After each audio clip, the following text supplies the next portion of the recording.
નમસ્કાર મિત્રો, સ્વાગત છે આપ સર્વનું તમારી પોતાની યુટ્યુબ ચેનલમાં। આજે આપણે ધોરણ 8ના હિન્દી વિષયના અભ્યાસ અને સ્વાધ્યાયના પાઠ નંબર 5 જેનું સંપૂર્ણ સોલ્યુશન આપણે આ વિડીયોમાં જોશું।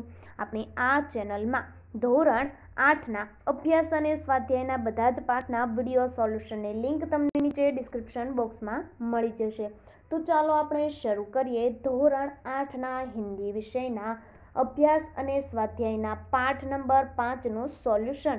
જો વિદ્યાર્થી મિત્રો ધોરણ 8ના હિન્દી વિષયના અભ્યાસ અને સ્વાધ્યાયના પાઠ નંબર 5નો વિડીયો તમે તમારા મિત્રો દોસ્તોને જરૂરથી શેર કરજો। જો અહીંયા આપણે સૌપ્રથમ તેમાં અભ્યાસ प्रश्न नंबर 1 में आपेलू है कि शिक्षक की सहायता से दोहे का भावपूर्ण गान कीजिए। प्रश्न नंबर 2 જોઈએ कि निम्नलिखित शब्दों का अर्थ बताकर उनका वाक्य में प्रयोग कीजिए। नंबर 1 उद्यम, परिश्रम, उद्यम से ही सफलता मिलती है। नंबर 2 प्रकृति, स्वभाव, वह सरल प्रकृति का व्यक्ति है।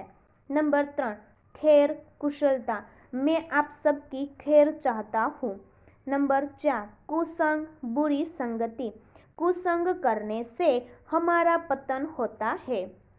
नंबर 5 कंचन, सोना, सास ने बहू को कंचन के कंगन दिए। नंबर 6 जपमाला, जप करने की माला, दादी जी जपमाला लेकर मंदिर जाती है। नंबर 7 दुख, गम, खेद, किसी स्पर्धा में हारने पर दुख होता है। नंबर 8 भुजंग, सांप, भुजंग को देखकर ही लोग डर जाते हैं। नंबर 9 हर्षे तो खुशी, हमें देखकर जिनका मन हर्षे उसी के घर जाना चाहिए। प्रश्न नंबर 3 प्रश्नों के उत्तर दीजिए। नंबर 1 यही भावना आपको कुछ मांगने के लिए कहे तो आप क्या मांगना चाहोगे? यदि भगवान मुझे कुछ मांगने के लिए कहे तो मैं उनसे कहूँगा, प्रभु मेरी बुद्धि इतनी तीव्र हो जाए कि कठिन विषय भी मुझे सरल लगे। आपकी कृपा से स्वस्थ शरीर और ऐसी तीक्ष्ण बुद्धि पाकर मैं व्यापार के क्षेत्र में अच्छा यश पाऊँ और अपने माता पिता तथा अन्य स्वजनों को किसी तरह का दुख न पहुँचने दूँ। इतना ही नहीं, मैं समाज की सेवा करने में भी समर्थ बन सकूं और अपने देश को भी कुछ लाभ पहुंचा सकूं।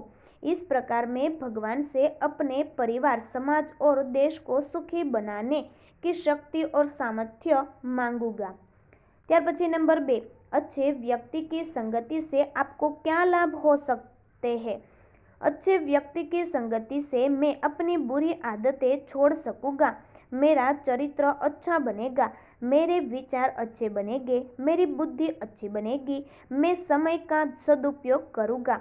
दुर्व्यसनों में धन और शरीर की बर्बादी होती है।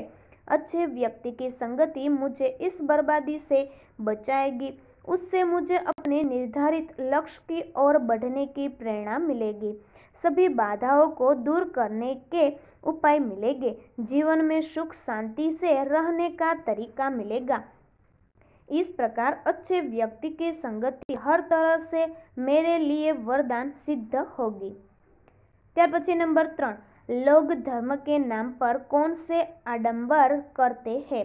लोग धर्म के नाम पर दाढ़ी बढ़ाते हैं, सिर पर जटाछूट रखते हैं, तरह तरह के तिलक करते हैं, अलग अलग तरह की मालाओं से जप करते हैं, गले में तरह तरह की मालाएं धारण करते हैं।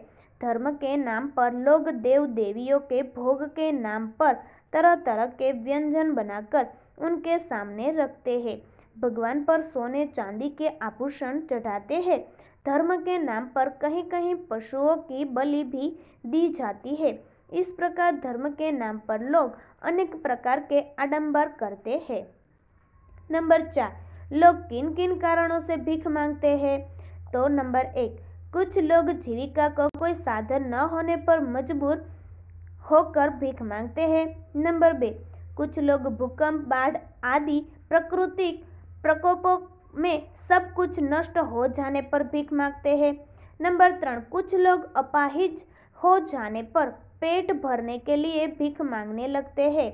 नंबर 4 गुड़े बदमाश लोग बच्चों का अपहरण कर उन्हें अपाहिज बना देते हैं, तब वे बच्चे उन दुष्टों के लिए भीख मांगते हैं। नंबर 5, कुछ कामचोर और बेशर्म लोग मेहनत करने से बचने के लिए भीख को ही अपना व्यवसाय बना लेते हैं। ત્યાર પછી જોઈએ તેમાં સ્વાધ્યાય પ્રશ્ન નંબર 1, प्रश्नों के उत्तर लिखिए। नंबर 1, कबीर साई से कितना मांगते हैं? कबीर संग्रह करना उचित नहीं समझते, वे भगवान से उतना ही अन्न और धन मांगते हैं जितना उनके परिवार के निर्माण के लिए आवश्यक है। उनके परिवार में कोई भूखा न रहे और दरवाजे पर आया हुआ कोई साधु फकीर भी भूखा न जाए, कबीर इससे अधिक पाने की इच्छा नहीं करते। नंबर 2, बिना सोचे कार्य करने से क्या होता है? तो सोच समझकर कार्य करना ही बुद्धिमानी है। बिना सोचे समझे कार्य करने से कार्य बिगड़ जाता है, कार्य बिगड़ने से पछतावा होता है। इतना ही नहीं, दुनिया में हंसी होती है, लोग तरह तरह के ताने मारकर मजाक उड़ाते हैं। इस तरह बिना सोचे समझे कार्य करने वाले को उसका बुरा परिणाम भोगना पड़ता है। नंबर 3, चंदन और भुजंग के उदाहरण द्वारा रहीम क्या कहते हैं?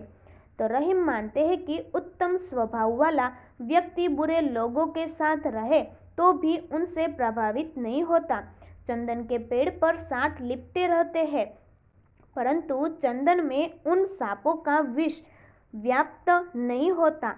सांपों के साथ रहकर भी चंदन उनके विष से अछूता ही रहता है। इस प्रकार चंदन और भुजंग के उदाहरण द्वारा रहीम कहते हैं कि अगर व्यक्ति उत्तम कोटि का है तो वह संसार में रहकर यहाँ की बुराइयों से अलिप्त रहता है। नंबर 4, रहीम बड़े लोगों की क्या विशेषता बताते हैं? रहीम कहते हैं कि बड़े लोग कभी अपने मुख से अपनी बड़ाई नहीं करते, वे कभी बड़े बोल नहीं बोलते।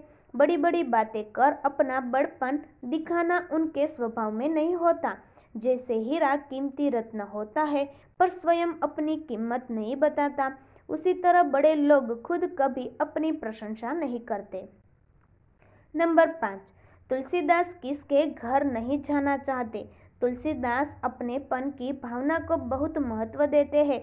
वह कहते हैं कि जिस घर के लोग हमें आया हुआ देखकर हर्ष का अनुभव न करें, हमें देखकर जिनकी आंखों में स्नेह की चमक न पैदा हो, उस घर में भले सोना बरसता हो फिर भी वे वहां जाना नहीं चाहते।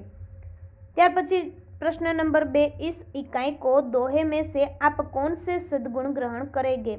तो इस इकाई में संत कबीर, कबीर रहीम और संत तुलसीदास के दोहे दिए गए हैं।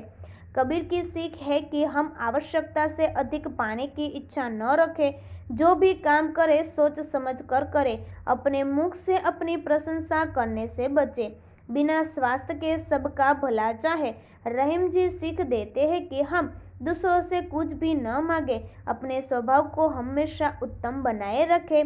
तुलसीदास जी प्रेम को धन से अधिक महत्व देते हैं। वे विद्याधन पाने के लिए परिश्रम करना जरूरी समझते हैं। इस प्रकार इस इकाई के दोहे से हम दान, प्रियता, संतोष, समानता, सत्संगी, विनम्रता, परिश्रम, प्रेमपूर्ण आतिथ्य आदि सद्गुण सीखते हैं। प्रश्न नंबर 3, निम्नलिखित जवाब मिले ऐसी पहेलियों का निर्माण कीजिए। जो ये नंबर 1 तोता, तो जो ये तन है हरा, मुंह है लाल, पिंजरे में रहकर लो मुझे पाल, सबेरे बोलता हूँ नित्य राम राम, खाता हूँ हरी मिर्च अमरूद आम। नंबर 2 पतंग, तो पंख नहीं है फिर भी मैं उड़ती, बस एक धागे से जमीन से जुड़ती, बातें खुद हवा से करती, कट जाए धागा जमीन पर गिरती। नंबर 3 चिड़िया, चींची करके शोर मचाती, सुबह होते ही सबको उठाती, चहकर गाती गाने, फुदक फुदक कर चुगती दाने। तो फरी મળીશું આપણે ધોરણ 8ના હિન્દી વિષયના અભ્યાસ અને સ્વાધ્યાયના પાઠ નંબર 6ના સંપૂર્ણ સોલ્યુશન સાથે। આપણે આ ચેનલને લાઈક કરવાનું અને શેર કરવાનું ભૂલશો નહીં। આ અભ્યાસ અને સ્વાધ્યાયના બધા જ પાઠના સોલ્યુશનની લિંક વોટ્સઅપમાં પ્રાપ્ત કરવા માટે આપણા વોટ્સઅપ ગ્રુપમાં જરૂરથી જોડાઈ જજો, જેની લિંક તમને નીચે ડિસ્ક્રિપ્શન બોક્સમાં મળી જશે।